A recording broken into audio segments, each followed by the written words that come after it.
Welcome to another Todd's 2-Minute Tech Tip Tuesday. Brought to you by the National RV Training Academy, the largest hands-on RV training academy in America. Still getting cooler, so want to go over a couple more items on your RV that you can prepare for the winter. Now, first and foremost, the most important thing, you want to take out the summer air out of your tires and put in winter air. It's more dense and it's all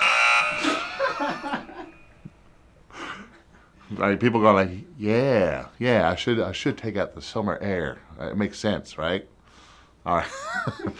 Since we're talking tires, there is a couple things. As the temperature gets colder, you may see that the pressure in your tires actually go down. And that's simply because, just with all things, when it gets colder, that air compresses a little bit more, right? Just a little bit. And if it does that, you may notice some lower air pressure. So let's go over the proper way to read that tire. On that tire, it's going to have a certain PSI level, right? Depending on the brand, depending on the manufacturer. All of them will say to test this cold. And what does cold mean? Does that mean check it in the morning when it's at its coldest? Cold simply means you're not driving down the road. In other words, you're not traveling yet. Check it before you travel. And that's kind of the whole key there. Check it before you travel.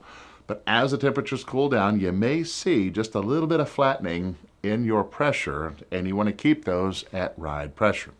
Now, quite honestly, if it shows max level, you can set it to that. It becomes a guessing game should you go less than that. I know people do that. There's different schools of thought out there, but you can actually fill it up to the maximum ride level, maximum PSI, and those tires will be just fine. Now, since we're still talking cooling off, the next thing that I would talk about is if you have a heat pump. It is a good time to get up there and clean those coils. Now, if you watch any other video I have on the air conditioner, I'm real big on cleaning those coils, and twice a year you want to clean those, spring and fall. We're getting into fall. And if you have a heat pump, you're still going to use that air conditioner, so it's a good time to get up there and clean those coils.